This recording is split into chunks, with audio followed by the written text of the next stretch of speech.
Hola, ¿qué tal? Bienvenidos una vez más a otro capítulo de Synclub. Para hoy el profe nos envía un artículo titulado ¿El establishment vota contra el establishment? Veamos. Hitler no se parecía mucho a los alemanes de los años 30, pero fue el perfecto instrumento de catarsis que canalizó no solo las frustraciones del pueblo alemán por la humillación del Tratado de Versalles, sino, también, por los problemas económicos y la galopante inflación, generada por las condiciones draconianas impuestas por las potencias vencedoras de la Primera Guerra, no por obra y gracia del gobierno anterior. Razón por lo cual, no solo no llegó al poder por un golpe de Estado, ni por una revolución, sino por el sistema institucional de entonces. Poco después, por la misma frustración popular, logró hipnotizar a millones con su histrionismo y un odio fácil a los chivos expiatorios, inoculado desde los nuevos medios de comunicación. Al menos en estos momentos, la política representativa no representa a los ciudadanos sino a sus miedos, y a sus deseos más irracionales, barnizados, como siempre, por una capa de brutal sensatez e incuestionable obviedad. Esta ola neofascista, además, es la expresión visceral de las frustraciones sociales, exactamente como lo fue hace 100 años. El histrionismo físico y verbal, la narrativa visceral de los Javier Milei son la catarsis de la frustración popular, de la cual, el actual gobierno de Argentina es más un receptáculo que el primer responsable. Porque la ideología importada de las colonias siempre fue manufacturada en las metrópolis imperiales para mantenerlas distraídas, divididas y funcionales, el discurso central de Milei de destruir el establishment es la copia del discurso, y hasta el despeinado, con los que ganaron Boris Johnson en Inglaterra, Donald Trump en Estados Unidos, Jair Bolsonaro en Brasil, y Giorgia Meloni, en Italia, entre tantos otros. Todos prometieron y prometen que van a luchar contra el establishment. Que el establishment, que el orden heredado es el problema, es algo en lo que todos podemos estar de acuerdo. Los desacuerdos son las orientaciones, y cómo se manipula y se secuestran las aspiraciones populares. Creo que los votantes deben hacerse una pregunta muy simple. ¿A quiénes creen ustedes que votarían los miembros del establishment? ¿A qué opción política creen ustedes que los grandes bancos, las grandes corporaciones privadas, nacionales y transnacionales, apoyan de formas directas e indirectas? ¿A qué opción política creen que apoya la oligarquía nacional e internacional, esos viejos linajes de familias patricias? O, por lo menos, ¿a qué candidato creen los ciudadanos que toda esa microelite del verdadero poder internacional quisiera ver en el provisorio y casi irrelevante poder político de cada país? Claro, para no hablar de las transnacionales, se habla de otros trans. El objetivo es distraer una discusión macropolítica a la micropolítica de una pseudo-guerra cultural. La respuesta está desnuda a la luz del día, pero la han convertido en una estatua a la que pocos prestan atención. Para enmascarar una realidad incontestable, se crean brujas, comunistas y conspiraciones marcianas. Sin embargo, aún aceptando la fantasía de un poder comunista o marciano dominando la mente de las personas, alguien podría ser tan necio y negar que el poder real se concentra en las finanzas y en la acumulación de capitales que nunca descansan de crear fortalezas mediáticas, ideológicas y culturales como antes los señores feudales levantaban castillos con el sudor de sus vasallos para luego enviarlos a sus guerras, a las que iban a morir en nombre de Dios. Fracasado por unanimidad, contrafactual por tradición, el neoliberalismo fue reemplazado por el neofascismo. Pongamos, por ejemplo, Argentina. Los Macri fueron reemplazados por los Milei.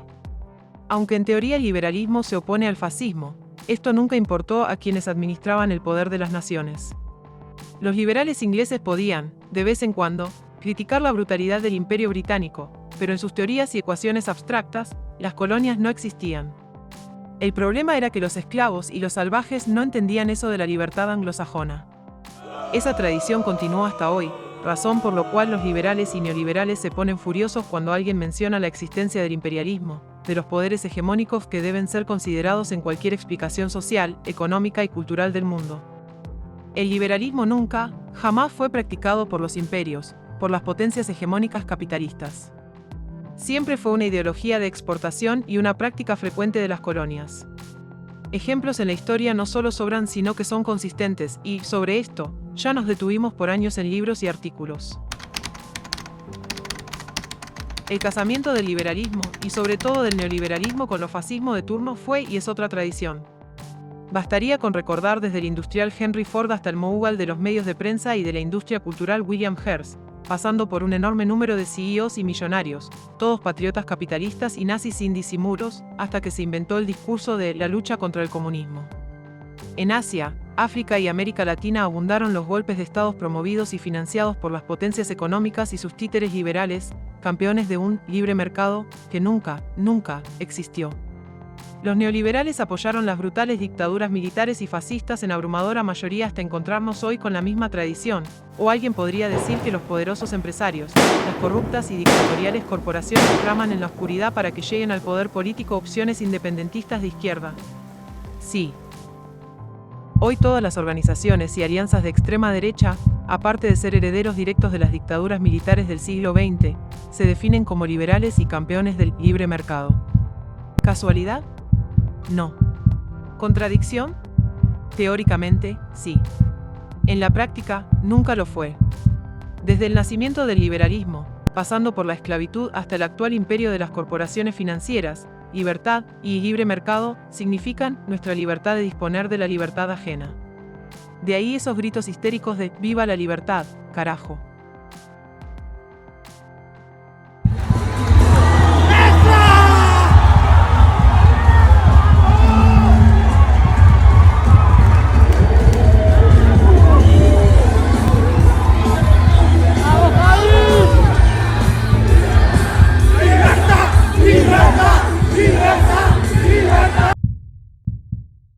También los eslavistas del siglo XIX gritaban en los congresos y en los periódicos que la esclavitud era la única forma de expandir el orden, el imperio de la ley y la libertad. Su orden, su imperio, su ley y su libertad. Esa es la libertad liberal. Cuando los de abajo reclaman sus derechos, son vistos como los inquisidores veían a las brujas y herejes, como peligrosos instrumentos del demonio. Así, hasta los niños aprendieron a temer a las brujas, no a quienes las quemaban vivas. Del terrorismo de la Inquisición, de los imperios, de los mercaderes de la muerte, nada. Como dicen que dijo Mark Twain, la historia no se repite, pero rima.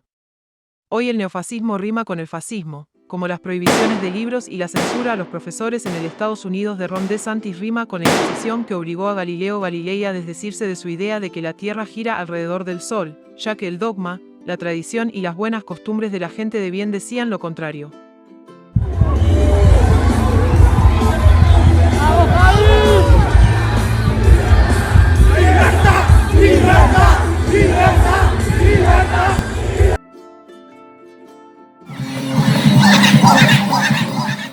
Bueno, ustedes ya saben lo que decimos en este lab para terminar. Si tenés tiempo y no sos un esclavo feliz, por favor, pensalo.